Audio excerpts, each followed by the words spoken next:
Nabi ini berulang ya. Sudah sebetulnya pernah kita bahas sampaikan, tapi karena penjelasannya di sini kita jelaskan lagi. Tidak mutlak yang waktu jelaskan hadir ketika. Di dalam satu hadis Nabi ada juga menjelaskan tentang siapa orang yang cerdas itu. Al-kaisu mandana nafsahu wa amila lima ba'dal maut. Wal ajizu man ittaba'a nafsahu hawaha wa tamanna 'ala Allahi kullat tamani atau kama qala Rasulullah sallallahu alaihi wasallam. Orang yang cerdas itu ujar Nabi adalah orang yang menghinakan keinginan-keinginannya, merendahkan keinginan-keinginannya, atau tidak terus-terusan mengikuti hasrat keinginan. Dan apapun amal yang dikerjakannya senantiasa berorientasikan kepada kepentingan setelah matinya nanti. Jadi inya begawi, inya beramal, inya berbuat untuk kepentingan bukan di dunia. Tidak menyibukkan membangun rumah di dunia, tetapi membangun istana di dalam surga. Sebelum di dalam surga, membangun istana di dalam barzahnya, kuburnya. Bagaimana melapangkan kuburnya? Pernah ulun sampaikan di sini pada pertemuan terdahulu, kita ini banyak hajat. Semua kita pasti banyak hajatnya, banyak keinginan. Tapi perlu kita renungkan bersama bahwa kita ini insya Allah sudah tahu kalau hitungan angka ya, mana yang lebih banyak, 10 kah 100, pasti jawaban kita 100. 100 kah 1000, pasti jawabannya 1000. Nah, mana yang lebih lama, 60, 70, 80 tahun, 80 tahun, apakah 1000 tahun? Pasti tahu jawabannya. 1000 tahun dengan ya 1 miliar tahun, mana yang lebih lama? Tentu kita jawab 1 miliar tahun. Ya. Kalau tahun itu tak ada lagi selama-lamanya, mana yang lebih lama? Ya, selama-lamanya pasti lebih lama.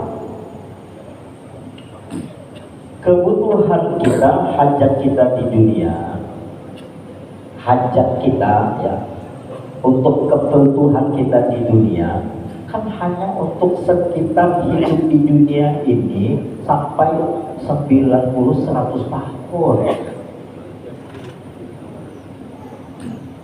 90 jarang sudah mendapat mantap sudah 90 tahun, 80, 75 habis. Ada yang belum lagi sampai habis. Lalu kenapa seseorang ada yang hanya untuk kepentingan yang sebentar itu 60, 70, 80 tahun tadi dihabiskan waktunya untuk memenuhi kebutuhannya yang sampai 80 tahun itu, sedangkan nanti setelah inya mati di alam barzah inya lawas itu. Kalau dengan kita yang sekarang berumur 50-an tahun sudah ke atas, Allah 50 tahun, berarti untuk sisa kan tinggal 30. Misalnya amun bila meninggal umur 80, amun 80 berarti tinggal 30. Untuk 30 tinggal di dunia, kenapa habis-habisan? Sedangkan nanti untuk kepentingan bangsa itu tidak mustahil ratus ribuan tahun, dan akhirat selama-lamanya. Kalau orang yang cerdas, tentu yang untuk selama-lamanya yang lebih diutamakan. Maka sudahkah kita membekali diri kita untuk mempersiapkan ya, kehidupan yang selama itu?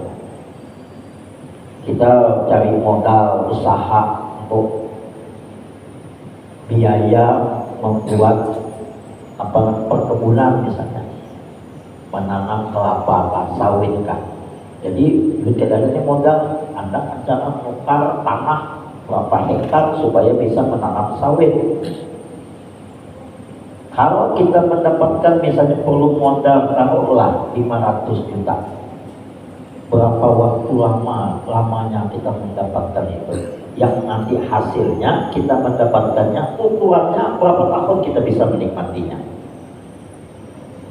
Pertanyaannya, sudahkah kita mau menyiapkan kebun di akhirat yang kita akan mendapatkannya selama-lamanya?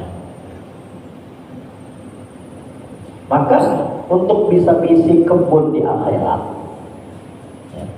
tentu harus ada yang kita usahakan di dunia ini. Kenapa? Untuk mendapatkan nanti ya hasilnya di akhirat itu nanamnya di dunia. Maka dunia ini mazra'atul akhirat, artinya ketiga-tiganya itu gawiannya di dunia semua. Mendapatkan ya kenikmatan-kenikmatan dunia tadi itu di dunia juga kita menggawinya. Ingin mendapatkan kenikmatan-kenikmatan di barzakh dunia ini juga kita menggawinya. Untuk mendapatkan kenikmatan-kenikmatan nanti di akhirat di dunia ini juga gawiannya.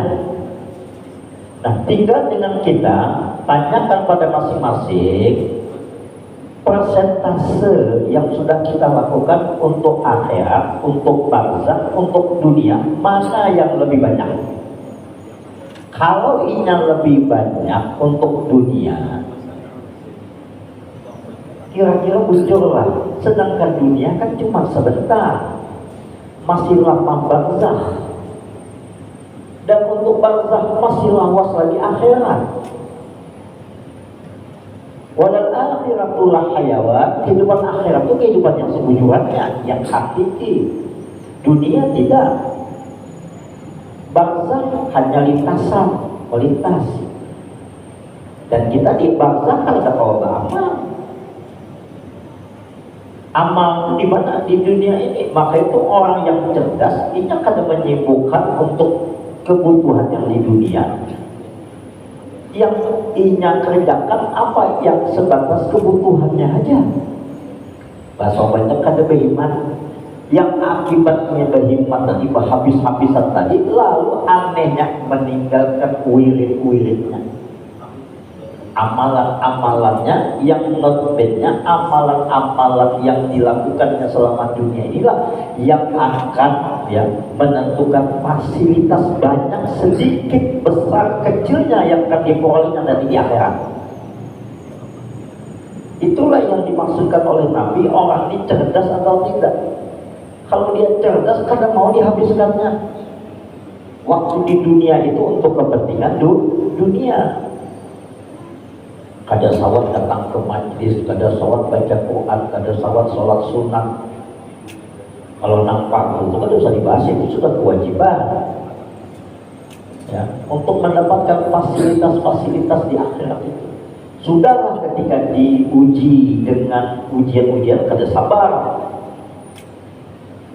Maka itu ada orang yang punya sibuk urusan dunia, itu Allah timpakan inya banyak musibah, itu bagus. Kenapa? Inya kurang amal. Karena kurang amal, supaya karena cintanya Allah kepada dirinya, Allah timpakan musibah. Supaya dengan musibah itulah sabar, misalnya dia menghadapinya, itulah jadi salah satu di antara amal untuk kebaikannya nanti di akhirat. Jadi kalau ada orang yang sering dapat musibah, coba introspeksi, mungkin kurang amalnya, kurang zikirnya, ya, kurang amal-amal solehnya di dunia. Bisa aja kayak itu. Maka itulah di antara ya obat dari suatu penyakit bisa saja tidak diperolehnya ya daripada dengan obat-obatan, dengan dokter, tabib dan sebagainya mengobatinya, bisa jadi kurang sedekahnya. Maka itu dawu ma'dakum bis sadaqah, obati sakit kalian dengan sedekah. Bisa aja maksudnya. Nah, Bapak dan Ibu yang berbahagia, kaum muslimin muslimat rahimahullah, maka ada ulama yang saking sibuknya dengan kehidupan dunianya sampai wirid kada lagi digawinya. Di antara contoh wirid itu adalah melanggengkan sholat sunat witir misalnya 3 rakaat dinyagawi setiap 15-20 menit sebelum adzan subuh misalnya. Itu setiap pagi nyagawi itu wirid setiap hari. Mau kadawan takutan kada terbangun setiap selesai sholat sunat ba'diyah isya sebelum tidur, sebagaimana yang dilanggengkan oleh Abu Hurairah radhiyallahu taala anhu. Ini jadi wirid. Mun ada orang yang hanya yang wajib aja digawi nafsu-nafsunan tidak ada sama sekali, selesai salam langsung keluar kada berzikir kada berdoa. Apa kata Guru Bakhit mengadopsi perkataan ulama, ujar beliau, man laisa lahu wirdun fa huwa qirdun. Barang siapa yang tidak punya wirid, dia sama dengan monyet. Ini musisi monyet kemarin tuh ribuan kita. Man laisa lahu wirdun fa huwa qirdun. Orang tidak punya wirid sama dengan monyet. Nauzubillah min dzalik. Bapak dan Ibu kaum muslimin muslimat rahimahullah. Ini yang pertama. Kemudian selanjutnya yang kedua, wa yuhibbuna an-nura wa yansawna al-qubur. Mereka mencintai rumah megah dengan melupakan kubur. Bapak dan Ibu yang berbahagia, kaum muslimin wal muslimat rahimahumullah, sibuk menghiasi rumahnya, fayashtagiluna bizinatiha, berharap-harapan rumah. Bukan kada boleh ya. Kita membuat rumah istana megah misalnya, tidak ada larangan dalam hukum, ada haram. Kalau kita melakukan itu untuk menambah syukur, bagus.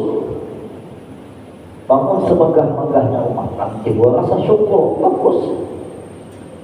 Kita membeli kendaraan yang mewah untuk menimbulkan rasa syukur, bagus. Menimbulkan rasa syukur, bersyukur, alhamdulillah Allah karunia rumah mewah, kendaraan yang megah dan sebagainya mewah, boleh. Menimbulkan syukur. Tapi na'udzubillah sibuk dengan itu, tapi kada ingat menghiasi kubur. Kayak apa supaya kuburnya lapang. Rumah hendak ganang di dunia, tapi kada terpikir hendak luas juga kubur. Bagaimana supaya ketika kita berada di dalam kubur kada dihimpit oleh tanah? Bagaimana supaya kita masuk dalam kubur kita luas, nyaman, seluas mata memandang. Nah, tentu itu kan ada amalan-amalan yang perlu kita lakukan. Ada orang yang rumahnya atau kuburnya orang melewati harum ya orang. Kayak apa supaya kita di dalam kubur itu harum? Kayak apa jasad kita tidak dimakan oleh tanah, cacing tanah dan sebagainya. Tentu dengan kita ya, itu juga harus dipikirkan. Kenapa? Bahasa orang bilang pandangan ke situ. Setiap kita pasti akan ke situ. Walaupun kita di dunia membuat itu seperti Taj Mahal itu kan bangunan orang yang menikmati di luar, yang di dalam tetapnya sempit juga tuh. Paling berapa 1 kali 2 meter tuh. Adalah orang pulang kuburan, di dalam kuburannya tuh lengkap AC, kemudian di situ ada apa namanya kafenya, kesenang banget ada kafe, ada gudangnya di situ, ada kulkas misalnya, ada juga mandi sih kan, mau hancur juga. Maka ada orang kaya-kaya dari Kuwait yang punya pesawat jet pribadi, punya kapal pesiar yang di dalamnya tuh lengkap rambutnya dari emas, ketika mati yang 1 kali 2 meter itu bahkan ada batu nisan. Orang Arab ada batu nisan banyak kan. Nah coba, maka itu sugihnya tuh. Kayak itulah ukurannya. Nah, yang dimaksudnya dilapangkan itu dilapangkan oleh Allah Subhanahu wa Ta'ala. Bukan tidak boleh dengan kita ya, sibuk menghiasi rumah kita ketika kita hidup, tapi jangan lupa juga ada rumah sementara kita nanti di barzakh, di kubur. Bagaimana dengan kita nanti memasukinya? Maka ada hal-hal yang perlu dipersiapkan, amalan-amalan apa agar kita mendapatkan kenikmatan-kenikmatan kubur. Nah, Bapak dan Ibu yang berbahagia, kaum muslimin muslimat rahimakumullah. Di antaranya ya, bagaimana supaya dengan kuburan kita kadang-kadang tidak gelap. Kalau ingin lapang kubur, apa amalannya? Lapangkan urusan Quran. Itu yang paling kuat loh. Ya, lapangkan urusan Quran. Kalau ingin bercahaya ya, setiap hendak ke masjid baca doa. Allahumma ja'al fi qalbi nuran wa fi basari nuran sampai wa fi qabri nuran, dan pada kubur cahaya yang hendak ke masjid. Salah satu amalan dua yang mudah-mudahan Allah senantiasa berikan taufik kepada kita yang kita tidak punya uzur, sehat walafiat, mudah-mudahan senantiasa mau berangkat ke masjid, ke surau, sholat berjamaah. Itu orang yang nanti bukan hanya di kuburnya terang, tapi ketika inya waktu dari dibangkitkan menuju mahsyar, terang perjalanannya. Dulu kadang punya anak ke masjid, tapi wah ini dah terang sudah, dari rumah ke surau ke masjid jalan terang matahari. Ada berlampu, nah dibawa obor, ingatlah dulu kita itu suara bawa obor menuju ke masjid membawa obor. Mungkin bapak-bapak ada yang sudah merasakannya itu, bagi yang kita dulu di kampung lah, nah itu merasakannya. Bapak dan Ibu kaum muslimin wal muslimat rahimakumullah.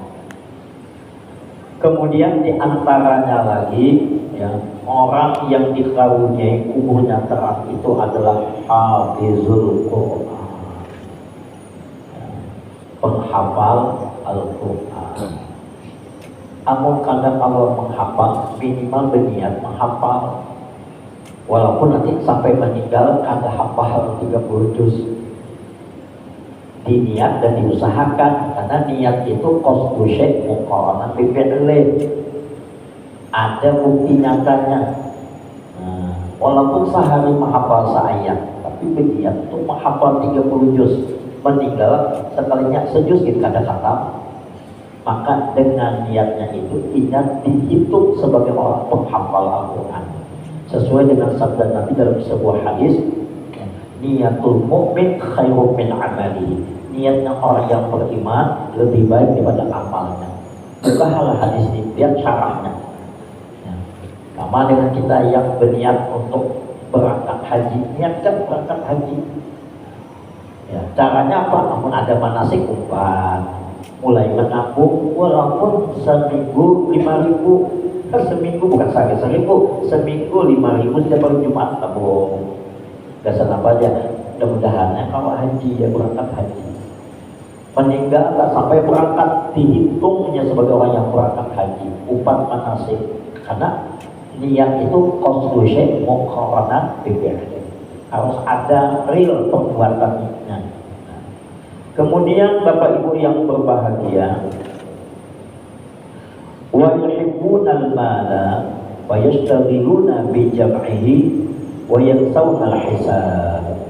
Sibuk mengumpulkan, kita senang untuk mengumpulkan harta tapi melupakan hisab. Wa yuhibbunal mala hubban jamma kalla idza dukkatil ardu dakkan dakka wa jaa rabbuka wal malaku saffan saffa waji'a yawma idzin bi jahannam yawma idzi yatadzakkaru insan wa anna lahu dzikra yaqulu ya laitani qaddamtu li hayati. Orang yang ketika masa hidupnya yuhibbunal mala hubban jamma, sibuk mengumpulkan harta, itu nanti di akhirat, namun ia tidak mengimbanginya dengan ketaatan, dengan banyak amal-amal kepentingan akhirat, ia akan mengatakan ya laitani qaddamtu li hayati. Aduh ya, aku dulu yang menyia-nyiakan masa hidupku ketika di dunia. Ya laitani qaddamtu li hayati. Habis sibuk hanya urusan dunia saja, harta saja. Maka itu di dalam surah Al-Humazah, Allah sudah mengingatkan. A'udzubillahi minasyaitonir rajim. Bismillahirrahmanirrahim. Wailul likulli humazatil lumazah alladzi jama'a malahu wa 'addada yahsabu anna malahu akhlada kalla. Celaka orang yang sibuk ya, mencela dan mengumpat, yang gawiannya, kerjaannya adalah menyibukkan dirinya dengan mengumpulkan harta dan sibuk menghitung-hitungnya, menyangka dengan harta itulah dia bisa abadi dalam kehidupan yang nyaman, yang bahagia. Kala tidaklah demikian, atau bahasa lain janganlah begitu. Nah, Allah sudah dengan lembut mengingatkan, tapi manusia masih ada juga yang sibuk seperti itu. Padahal makin banyak nikmat yang diterima oleh seseorang, makin berat pertanggungjawabannya di hadapan Allah. Maka ketika seorang mengumpulkan harta, hendaknya ingat hisab. Ya. Maka nanti pada hari akhirat itu, ya, tentang harta ini ketika ditanya, beda dengan hal-hal yang lain.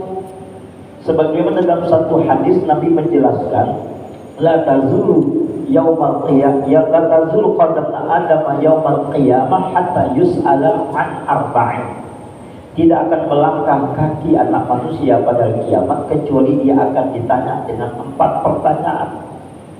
Yang pertama, an umrihi fima afna, tentang umurnya, bagaimana memanfaatkan umur. Cuma 1 pertanyaan.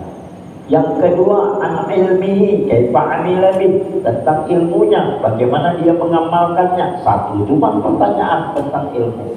Yang ketiga, an jasadihi kaifa aflah, tentang anggota fisiknya, bagaimana dia menggunakannya. Cuma 1 juga. Tapi pas tentang harta, an malihi kaifa tasabah wa aina anfaqah, bagaimana dia memperolehnya, kemana dia menginfakkannya. Ingat, kata-kata infak adalah ikhrajul mal, bagaimana, kemana dia mengeluarkan hartanya itu. Fisabilihi atau fisabilihi, fisabilihi maksudnya sabilillah atau fisabilihi, jalannya. Kalau selama di jalannya Allah aman, tapi kalau di jalan selain Allah, jalan nafsunya, jalan syaitan, maka konsekuensinya dia akan menghadapinya di hadapan Allah. Maka itu ingatlah kita dengan firman Allah, tsumma latus'alunna yawma idzin 'anil na'im. Ini pernah ulun jelaskan tafsirnya, ya. Ketika ayat ini turun, tsumma latus'alunna yawma idzin 'anil na'im, salah seorang sahabat, ya, yaitu adalah Zubair bin Awam, bertanya kepada Rasulullah Sallallahu Alaihi Wasallam. Hadis ini diriwayatkan oleh putra beliau Abdullah bin Zubair bin Awam. Beliau mendengar ayahnya mengatakan bahwasanya ketika ayat itu turun, ya, maka ayahnya bertanya, itu Zubair bin Awam, kepada Rasulullah, ya Rasulullah, tsumma latus'alunna, kemudian pada hari itu kalian benar-benar akan ditanya akan kenikmatan yang kalian dapatkan. Tsumma latus'alunna yauma idzin 'anil na'im. Maka ditanya, nikmat di sini apakah semua nikmat, kata Zubair bin Awam? Apakah juga termasuk seteguk air yang kami minum dan sebiji kurma yang kami makan? Maka Rasulullah menjawab, na'am, ya. Nah, itu setiap nikmat. Jadi apa saja makanan yang kita makan, minum yang kita minum, pakaian yang kita pakai, perabot rumah tangga yang kita miliki, itu semuanya akan dipertanggungjawabkan. Banyaknya harta yang kita miliki ditanyakan. Obeng ditanya, tang yang kita punya ditanya, jangkol yang kita punya ditanya. Itu kan nikmat semua. Ya. Uang bukan uang yang banyak, uang 500 rupiah, yang 100 rupiah ditanya. Maka itu hitungan dari hitungan sebiji kurma ditanya, seteguk air ditanya. Maka yang ulun pernah dengarkan syarah daripada hal ini, diantaranya dengan kita yang minum ini, ulun ulang aja nih, tapi namanya kan mengingatkan. Al-Quran itu kan al-zikrah, yang memberikan peringatan, diulang-ulang. Coba lihat, wabi ayyi ala'i rabbikuma tukadziban, berapa kali diulang? 31, kan diulang-ulang itu. Karena memang sifat manusia itu selalu diingatkan, diulang-ulang. Minum kita di acara orang pengantinan ke apa? Minum kada habis nyaman mantap di bawah. Ada benian apa-apa, disangka nang diandak tadi yang diletakkan itu tidak ada pertanggungjawaban, dia ada. Kalau masih ada hitungan seteguk akan ditanya dari kiamat, sumalatus alunna yauma idzin anina. Kenapa kita membuang gitu saja? Kenapa kita kata habiskan? Itu nikmat Allah. Tapi ulama memberikan solusi. Solusinya bagaimana? Kalau kita pertama ya, kalau mau mengambil minuman makanan, perhitungkan. Yang kita perhitungkan bukan mana yang nyaman, mana yang kada, sesuai kebutuhan kita. Kalau kita butuhnya sepiring besar ya, baru kita bisa memenuhi perut kita, ayo hasil berjubung kayak orang banyak, oke. Tapi bakal habis loh ya, jangan sampai tersisa. Kenapa? Dengan kita dikatakan bestie kita adalah iblis, setan, pasti marah kita. Dasar kawan setan ya, pasti marah. Woi, kau kawan setan ya, pasti marah kita. Padahal ya, orang yang suka takzir itu sudah dianggap temannya syaitan. Walan mubadir takzira innal mubadzirina kanu ikhwana syayatin. Yang menyatakan itu Allah. Ya. Dan takzir itu sebenarnya bukan hanya pada makanan, bukan hanya pada minuman, pakaian-pakaian yang kita pakai, yang ada suah dipakai setahunan, mau bilang dituntut ulun jadi beban juga. Terpikir kadang-kadang akhirnya macam mana caranya, mau sebelum sudah setahun suruh orang rumah pakai jaket nih, anak pakai ini, makanya pakai saja pakai, jangan sampai tetap pakai. Kalau kita bakal tidak pakai, sedekahkan, selamat. Amun kada summa latus aluna yauma idzin anin naim. Yang kedua kena dibab takzir. Nah, apalagi tadi, maka mengantisipasinya seperti itu, termasuk dengan air tadi. Dengan kita, air tadi jangan kita pandang itu saja, diniatkan. Pertama bagaimana, pas kita tidak habis, niatkan untuk ya tanah, untuk hewan. Kalau lebih cantik lagi, kita buka. Namanya berplastik kan jelas, buka plastiknya itu. Kemudian airnya tadi siramkan ke bunga, siramkan ke tanah, sedekah, dapat pahala kita. Yang plastiknya buang ke tong sampah, kita sudah bersihkan, niatnya bagi pemulung, kita sudah menolong pemulung, kadar lagi membukakan. Nah, petolong niatnya tadi sampai pahala aja kita.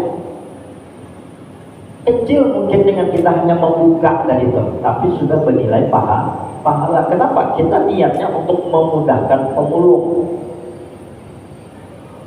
Pemulung itu jangan dianggap hina, belagawiannya, wah itu mulia itu. Kamu kada ada pemulung sampah kemana tuh banyaknya. sayang itu tuh yang masih bisa digunakan, kan diolah daur ulang, itu pemanfaatan. Nah itu juga mendatangkan kebaikan. Bapak dan Ibu yang berbahagia, kaum muslimin muslimat rahimakumullah. Maka ya wa yuhibbuna al-mala wa yastabiruna bi jam'ihi wa yansawna al-hisab ayyaqdiruna an hisabillahi ta'ala iyyahu bihi. Nah ini yang kita khawatirkan, setiap apa yang kita dapat pasti akan dimintai pertanggung jawaban di hadapan Allah Subhanahu wa ta'ala.